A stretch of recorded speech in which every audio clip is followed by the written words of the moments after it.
오늘 하나님께서 우리에게 주시는 말씀은 에스라서 6장 우리 13절에서 22절까지의 말씀이 되겠습니다. 한 절씩 교독하겠습니다. 제가 먼저 봉독합니다.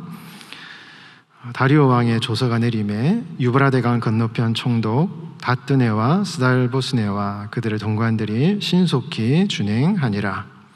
유다 사람의 장로들이 선지자 학개와 이또의 손자 스가랴의 권면을 따랐으므로 성전 건축하는 일이 형통한지라. 이스라엘 하나님의 명령과 바사왕 고레스와 다리오와 아닥사스다의 조서를 따라 성전을 건축하며 일을 끝내되 다리오 왕 제6년 아달월 3일에 성전 일을 끝내니라. 이스라엘 자손과 제사장들과 레위 사람들과 기타 사로잡혔던 자의 자손이 즐거이 하나님의 성전 봉헌식을 행하니 하나님의 성전 봉헌식을 행할 때에 숫소 100마리와 순양 200마리와 어린 양 400마리를 드리고 또 이스라엘 지파의 수를 따라 순염소 12마리로 이스라엘 전체를 위하여 속죄제를 드리고 제사장을 그 분반대로 레위 사람을 그 순차대로 세워 예루살렘에서 하나님을 섬기게 하되 모세의 책에 기록된 대로 하게 하니라. 사로잡혔던 자의 자손이 첫째 달 14일에 유월절을 지키되 제사장들과 레위 사람들이 일제의 몸을 정결하게 하여 다 정결하며 사로잡혔던 자들의 모든 자손과 자기 형제 제사장들과 자기를 위하여 유월절 양을 잡으니 사로잡혔다가 돌아온 이스라엘 자손과 자기 땅에 사는 이방 사람의 더러운 것으로부터 스스로를 구별한 모든 이스라엘 사람들에게 속하여 이스라엘의 하나님 여호와를 찾는 자들이 다 먹고 즐거움으로 이레 동안 무교절을 지켰으니 이는 하나님께서 그들을 즐겁게 하시고 또 아수르 왕의 마음을 그들에게로 돌려 이스라엘의 하나님이신 하나님의 성전 건축하는 손을 힘있게 하도록 하셨음이었더라. 아멘. 힘있게 하도록 하셨음이었더라라는 제목으로 하나님 말씀 전하겠습니다. 우리는 고난주간을 지나고 이제 부활주의를 어제 지났습니다. 십자가 없는 부활이 없죠. 십자가를 지나야 우리가 부활을 이제 경험할 수가 있고 또 부활이 없는 십자가도 없습니다. 똑같습니다. 부활이 없는 십자가도 없죠. 부활의 기쁨은 십자가의 고난을 통과하여서 주어지는 것이고 또 십자가의 그 고난의 길, 예수님을 따르는 그 십자가의 길에도요 부활의 기쁨, 이것이 없으면은 우리가 예수님을 따르는 십자가의 길을 걸어갈 수가 없는 것입니다. 여러분, 하나님은요 우리 성도들이 이 땅을 살아가면서 감사하고 기쁘고 즐겁게 살기를 원하시거든요. 여러분 믿으시죠? 어떤 부모가 자녀들이 고생하고 고난을 받고 힘들게 불행하게 살아가기를 원하는 부모가 누가 있겠습니까? 여러분들 자녀들 다 행복하게 복되게 살기를 원하잖아요. 부모의 마음이 그런 것처럼 하나님 아버지의 마음도 똑같다 이거예요. 다만 자녀들이 잘못된 길로 가지 않고 자기 마음대로 살고 욕심대로 살고 그렇게 살기를 부모가 원치 않는 것처럼 하나님께서도 그렇게 살기를 원치 않으시는 것이지, 하나님이 진짜 원하시는 것은요 여러분 한 분 한 분 정말 이 땅을 살아가면서 공고하고 곰핍하고 가난하고 궁핍한 것이 아니라 하나님이 주시는 풍성한 복을 누리고 즐겁게 감사하게 기쁘게 살아가는 것을 하나님이 굉장히 원하신다는 것입니다.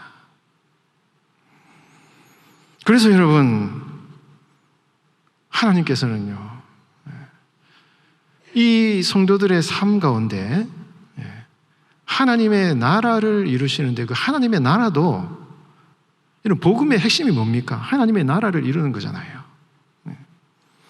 근데 여러분, 우리 성도들이 이 땅을 살아가면서 하나님의 나라를 이루는 이 사명을 주실 때에도 우리 성도들이 이 땅에서 기뻐하고 평강을 누리는 이 삶을 통해서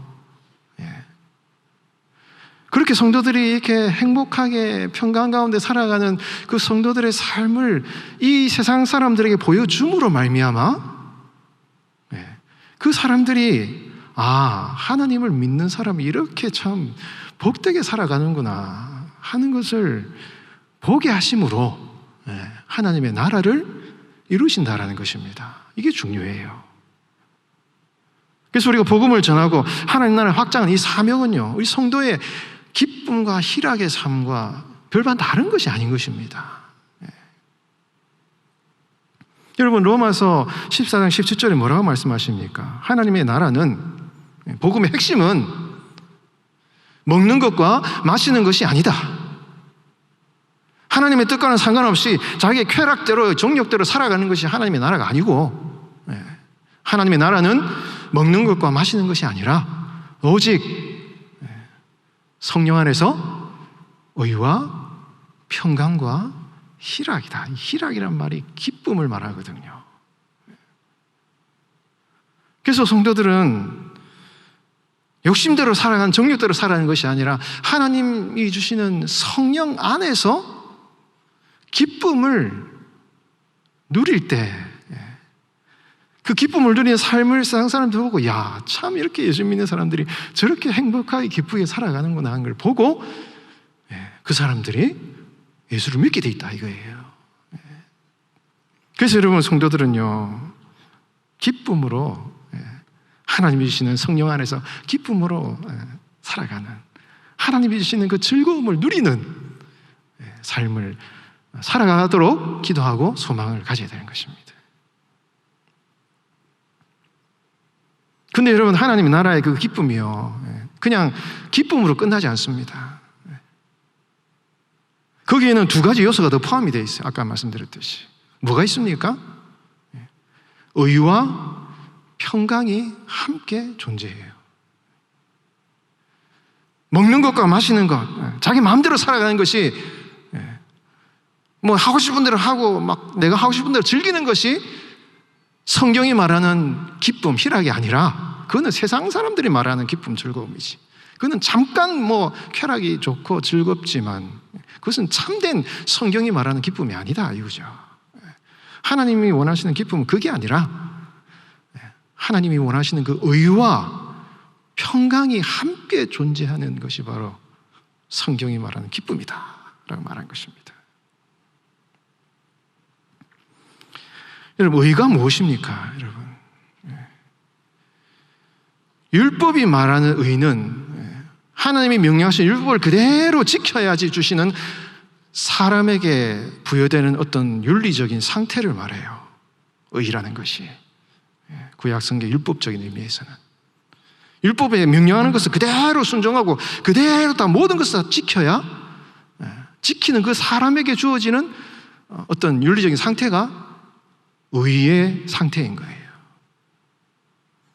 그러나 복음 안에서의 의는 의미를 달리합니다. 복음 안에서의 의는 하나님의 말씀대로 모든 것을 다 지켜 행할 수 없지만, 부족하지만, 그러나 성령께서 주시는 은혜로 말미암아 그 율법을 다 지킨 사람으로서, 의로운 사람으로서 인정해 주시는 하나님의 은혜 안에서 그 은혜를 가지고 그 하나님의 말씀대로 살아가려고 성령 안에서 늘 기도하며 수고하며 주의 말씀을 따라가려고 노력하고 수고하는 그 성화의 길을 걸어가는 그러한 성도의 삶을 향하여서 주시는 하나님의 어떤 인정, 그것을 복음 안에서 의다라고 말씀을 하는 것이죠.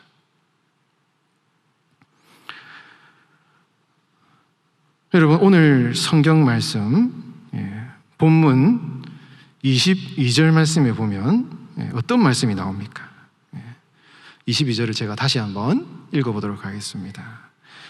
즐거움으로 이레 동안 무교절을 지켰으니 이는 여호와께서 그들을 즐겁게 하시고 또 아수르 왕의 마음을 그들에게 돌려 이스라엘의 하나님이신 하나님의 성전 건축하는 손을 힘있게 하도록 하셨음이었더라. 하나님께서 두 가지 일을 하셨어요.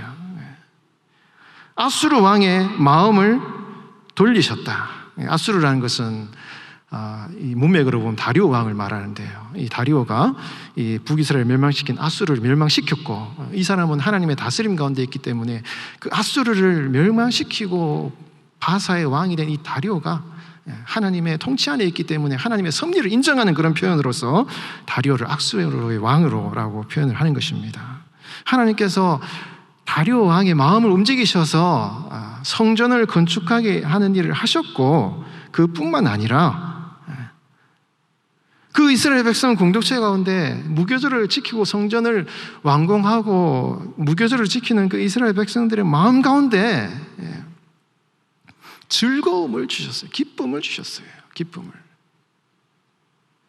그래서 이 이스라엘 백성들이 함께 모여가지고 성전에서 하나님을 찬양하고 말씀을 듣고 예배하는 그 아름다운 모습, 기쁨의 모습, 그 이스라엘 공동체가 이렇게 아름답게 이렇게 형성이 된 것입니다.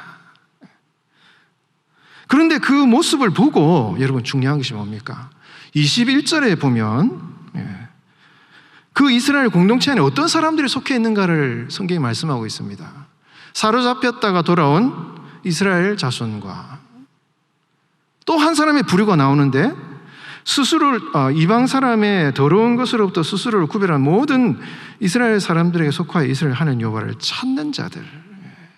다시 말해서 이스라엘 백성들에 속하지 않았지만은 이스라엘 백성들이 그렇게 기쁨으로 하나님을 찬양하고 예배하는 그 이스라엘 백성들의 공동체의 모습을 보면서 이 이스라엘 공동체는 정말 그 당시 아주 우상숭배에 빠져있는 아주 추악한 이방 민족들의 삶과는 전혀 다르구나 하는 것을 보고 여호와 하나님을 경외하는 신앙으로 들어온 이방 민족들이 있었는데 그 사람들이 이 이스라엘 백성 공동체 안으로 자연스럽게 들어왔다라는 것을 성경은 말씀을 하고 있는 것입니다. 마치 그들이 이스라엘 백성들이 기쁨으로 예배하는 그것이 이스라엘 백성들은 굉장히 매력적으로 느껴졌다는 거예요. 굉장히 매력적으로 느껴졌습니다. 그래서 그들은 스스로 우리한테 들어와라 라고 얘기한 적이 한 번도 없어요. 그런데 그들이 스스로 이스라엘 백성 공동체로 들어왔습니다. 여러분, 이 유대인 공동체가 굉장히 이 모습을 볼 때 폐쇄적인 공동체가 아니라 선교적인 공동체고 복음적인 공동체라는 것을 우리가 알 수 있어요. 기쁨으로 하나님을 찬양하고 예배하고 하나님 나라가 이스라엘 백성들 이 공동체 가운데 이루어지니까 주변의 사람들이 그 공동체 안으로 들어오게 되는 것입니다.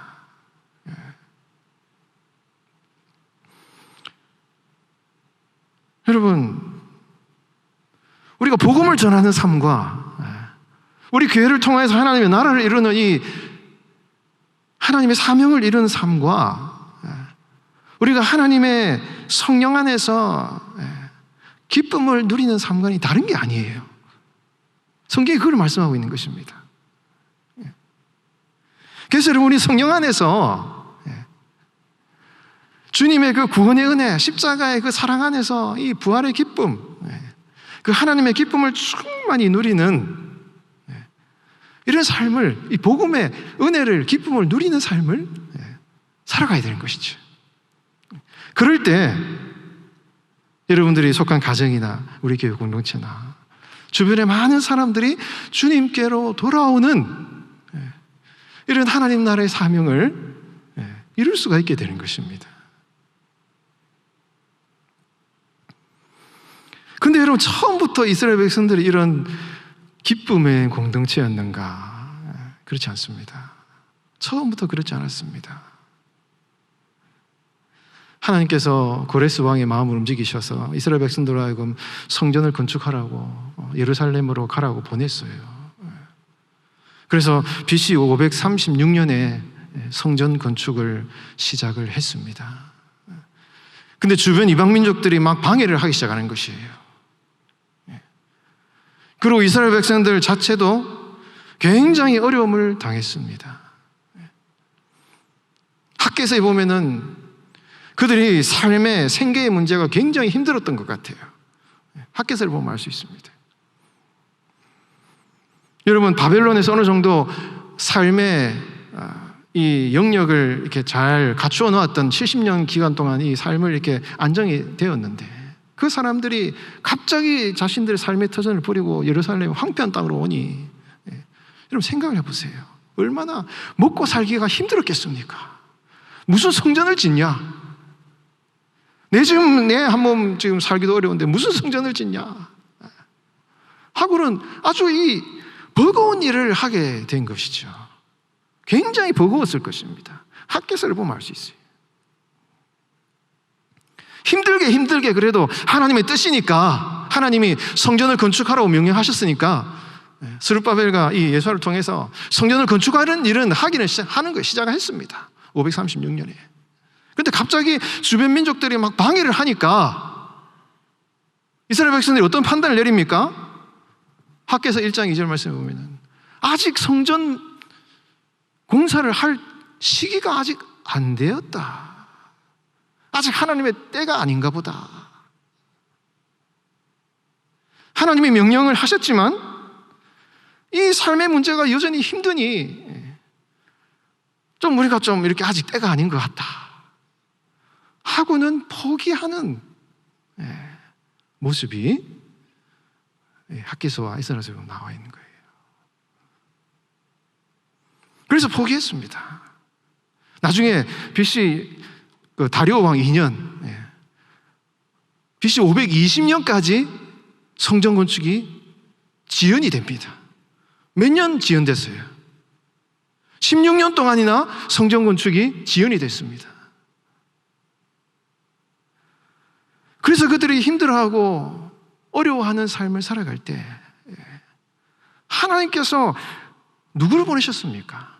학개와 스가랴 선지자를 딱 보내셔가지고, 야, 너희들은 그렇게 집을 잘 꾸며놓고 판벽된 집에 살면서 너희들이 먹고 사는 문제는 그렇게 너희들이 신경을 많이 쓰고 살아가는데 도대체 하나님의 성전을 언제까지 그렇게 놓아둘 것이냐? 언제까지 하나님의 때가 아니라고 생각하고 성전 건축을 그대로 놓아둘 것이냐? 분명히 성전을 건축하는 것은 하나님의 뜻인데 왜 그렇게 먹고 사는 문제, 힘든 문제, 너희들 개인적인 어떤 그런 것 때문에 그 성전 건축을 포기하고 지금 낙심하고 그렇게 지내고 있느냐? 이 성전의 영광을 봐라. 너희들이 지닌 이 성전의 영광이 이전에 솔로몬이 본 영광보다 더 큰 영광을 이 성전이 누릴 것인데, 내가 이 성전에 하나님의 영광을 임재할 것이고, 너희들이 이 성전을 지으면은 지금까지 이 16년 동안 살아가면서 너희들 곡식을 뿌려가지고 이 농사를 지었는데도 열매가 제대로 거둬지더냐? 지금 너희 곳간에 종자 씨앗이 남아있더냐? 성전은 그대로 황폐하게 놔두고 너희들 먹고 사는 문제 가지고 그렇게 야등바등 살아갈 때 제대로 뭔가 삶의 열매가 맺혀지느냐? 이때까지 16년 동안 살아가면서 아무런 소득이 없었지 않냐? 성전은 그렇게 황폐하게 내려놓고 먹고 살려고 너희들 개인적으로 이렇게 막 살아가는데 그렇게 한들 제대로 된 게 뭐가 있느냐?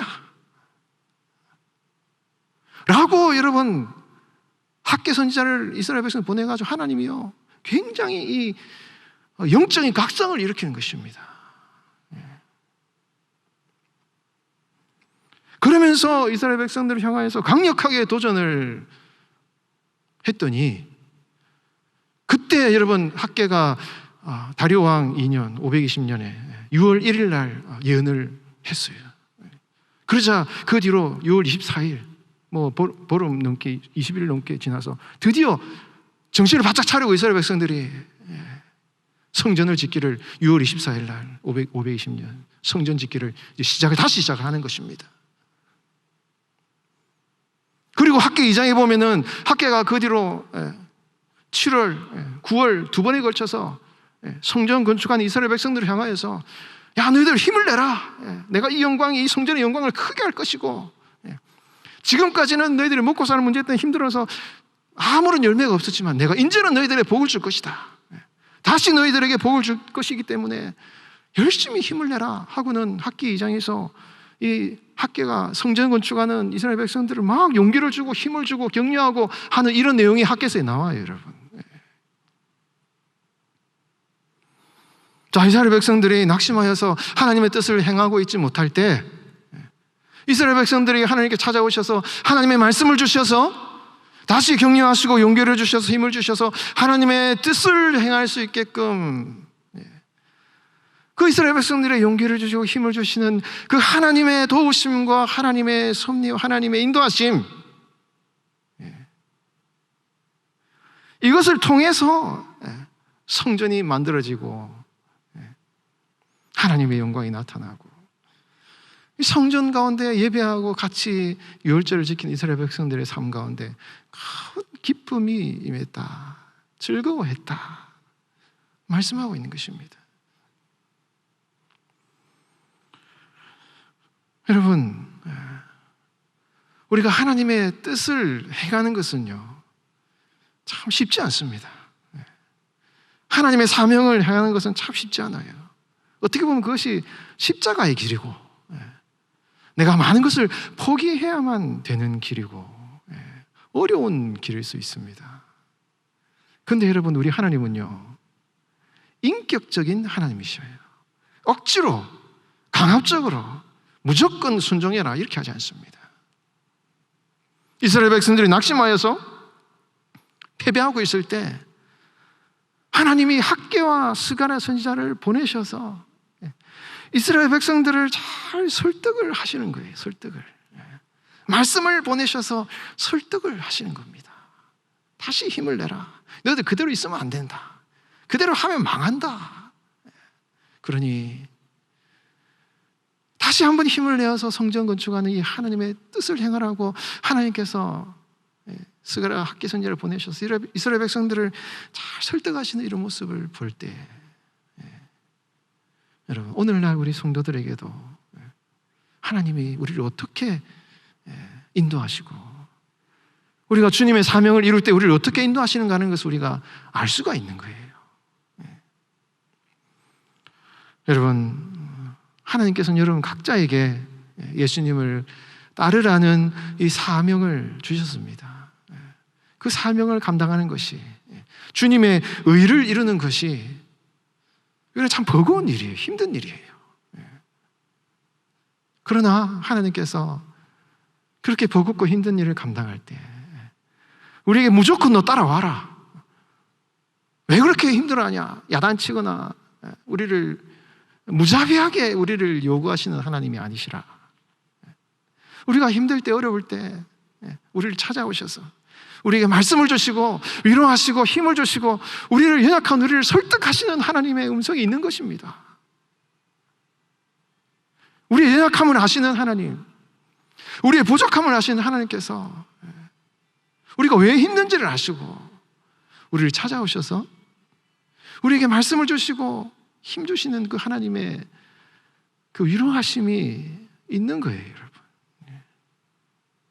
그렇기 때문에 여러분, 우리가 주님의 일을 감당할 때 내가 하나님 말씀대로 순종하며 주님의 뜻을 쫓아 살아가기에는 너무 부족한 우리의 존재이지만 내 연약한 모습을 가지고 주님을 따라가기 위해서는요, 이 십자가의 길, 부활의 은혜를 가지고 주님의 길을 따라가기 위해서는요, 먼저 주님과의 깊은 인격적인 이 만남과 교제가 필요한 것입니다. 이게 제일 중요해요, 여러분. 여러분, 우리 예수님께서는 십자가의 길을 걸어가셨지만 그 앞으로 있게 될 그 부활의 영광스러운 기쁨을 기대하셨습니다. 우리가 주님의 길을 따라가고 십자가의 길을 걸어가기 위해서는 주님이 주시는 그 기쁨, 그 길을, 주님의 뒤를 따르는 그 길을 기꺼이 따라가는 그 은혜, 하나님의 도우심, 그게 없으면 우리가 따라갈 수 없는 것입니다.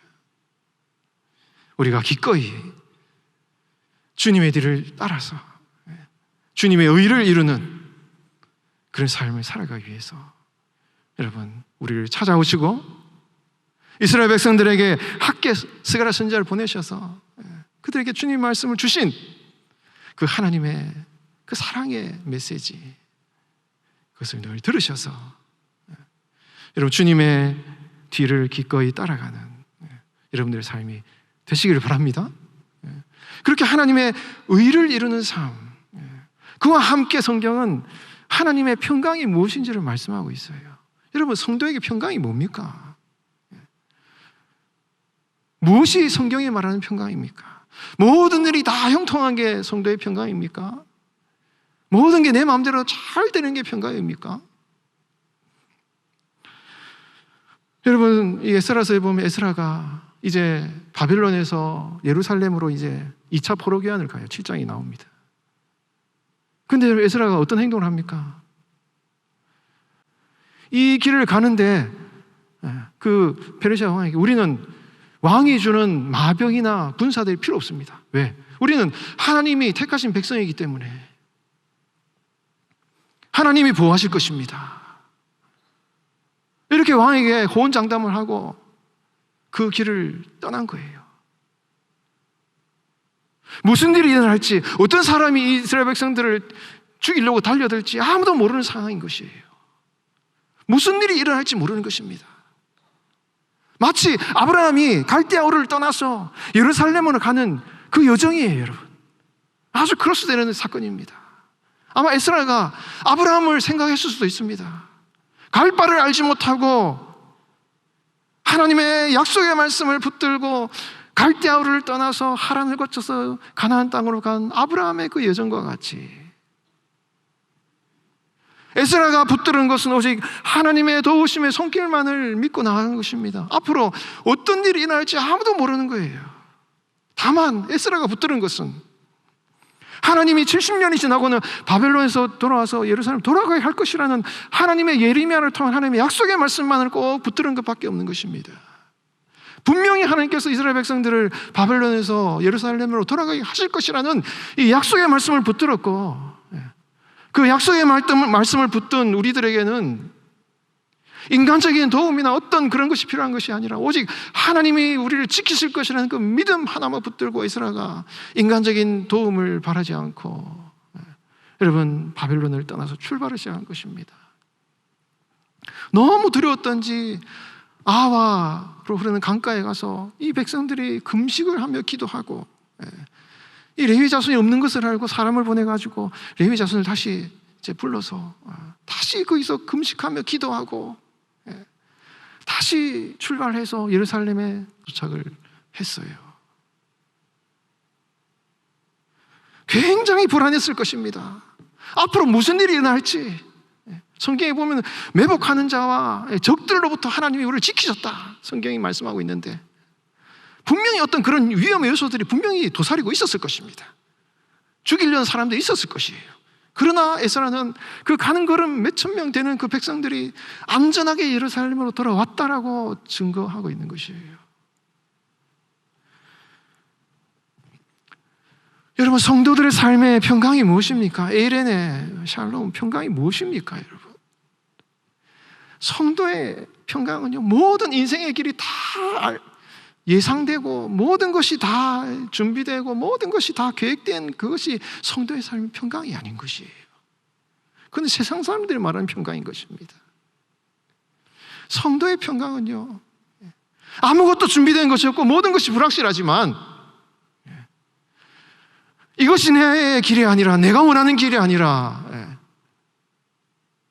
내가 의도한 길이 아니라, 내가 하고 싶어서 하는 일이 아니라 하나님이 나에게 주신 약속의 말씀이고 이 길이 바로 주님의 뜻이기 때문에 어느 누구도 변치 않는 분명하고 확실한 하나님의 말씀이기 때문에 그 말씀대로 내가 걸어갈 때 모든 것이 불확실하지만 그 약속의 말씀대로 붙들고 나아갈 때 하나님이 나의 걸음걸음을 지키실 것이다.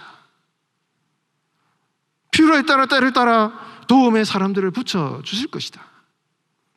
어떤 악한 자들이 나를 대적한다 할지라도 하나님이 나를 도와줄 것이라는 이 믿음을 갖고 걸어가는 그 길, 아브라함의 길, 에스라의 포로기한의 길, 그 길이 바로 평강의 길이다 라고 성경은 우리에게 말씀하고 있는 것입니다.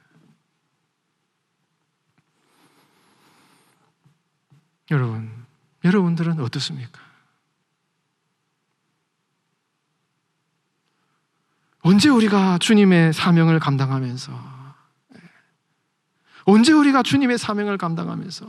이 일이 참 우리에게는 힘들고 버거운 일이지만 그럼에도 불구하고 이 길을 기쁨으로 감당하여서 비록 힘들지만 십자가의 길이지만 그렇게 기뻐하면서 살아가는 그 성도의 삶, 그 모습, 저 모습이 참 예수님을 믿는 사람 저렇게 살아가는구나.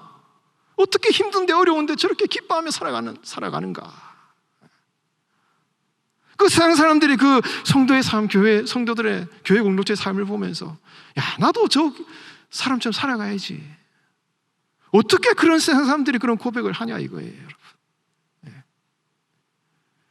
여러분, 그 십자가의 길이 힘들지만 주님과 늘 교제하고 하나님의 음성을 듣고 주님이 우리를 만나주시는 그 사랑의 음성, 사랑하는 나의 아들아 나의 딸아, 힘들지만 너가 나의 길을 가도록 내가 도울 테니 다시 한번 힘을 내라. 학개스게라 선지자를 보내신 그 하나님의 기쁘신 음성, 나는 힘들지만 내가 주님의 말씀대로 따르겠습니다라는 하나님의 의를 이루는 그 삶. 비록 모든 것이 갖추어지지 않았지만 주님, 내가 이 길이 바로 하나님의 말씀을 따르는 삶, 주님의 의를 따르는 삶이기 때문에 분명히 하나님께서 이 인생의 걸음걸음 가운데 하나님이 나에게 도움을 주시고 필요한 것을 채워주실 것이라는 그 믿음, 그 믿음을 통하여 주시는 하나님의 샬롬, 그것을 통해서 여러분, 환경과 상황과 조건에 상관없는 하나님의 기쁨, 이 성도에게 임하는 것입니다. 여러분, 이스라엘 백성들이 많은 부분에서 부족하고 힘들었지만 그들이 함께 모여서 성전에서 예배를 드리고 유월절을 지키고 이스라엘 공동체가 같이 모여서 하나님을 찬양하고, 여러분 나중에 느헤미야서에 보면 이스라엘 백성들이 에스라가 성전에서 에스라가 하나님 말씀을 강론할 때 그들이 백성들이 눈물을 흘리면서 탄식하면서 기쁨으로 하나님을 찬양하고, 이제 울지 마라, 느헤미야가 울지 마라, 여호와를 기뻐하는 것이 너희의 힘이니라. 참된 부흥이 거기서 일어나지 않습니까? 오늘날 교회가 여러분 힘들다고 어렵다고 어떻게 이거를 극복해야 되냐고 다 젊은이들 사라지고 힘들다고 얘기를 하는데요,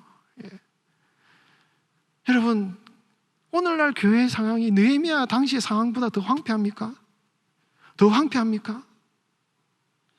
여러분 모든 조건이 다 좋습니다. 그때보다는 더 좋아요.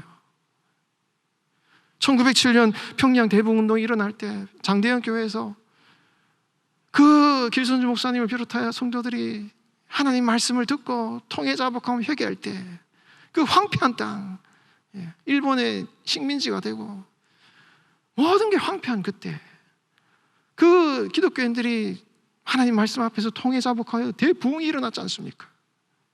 그때에 비하면 오늘 우리 교회가 더 황폐합니까? 많은 것을 갖추고 있어요, 여러분. 여러분, 교회의 회복과 성도의 회복은요, 어떤 프로그램이나 방식이 아닙니다. 본질에 속하는 것이고, 하나님의 말씀 앞에서 우리가 통해자복하는 눈물과 그 회개를 통해서 여러분 다시 부흥이 일어나는 거예요. 황폐함이 회복되는 게 언제입니까? 딴 어떤 방식이나 기술이 아니에요. 본질적인 것이고, 하나님의 말씀 앞에서 여러분 우리의 죄를 고백하는 통해자복하는 그 성도의 말씀 앞에서 여러분 회개를 통해서 교회는 다시 설 수가 있는 것입니다. 여러분, 이 이스라엘 공동체, 이 공동체의 회복의 이 역사, 어떻게 우리가 지금 이 교회와 이 한국교회와 우리 여러분들의 각자의 성도의 가정의 삶의 이 황폐함을 어떻게 회복시킬 것인가? 다른 데 있는 것이 아닙니다. 방법이 아닙니다, 여러분. 오직 하나님의 말씀을 붙들고 우리의 죄를 주님 앞에 고백하고 통해 자복하여 주님 앞에 눈물 흘리는 이 회개를 통해서 황폐함이 회복이 되는 것이죠. 오늘 이 말씀을 통해서 진정한 하나님이 기뻐하시는 아름다운 공동체를 이루어 나아가는 여러분들의 삶이 되시기를 주의 이름으로 축원드립니다.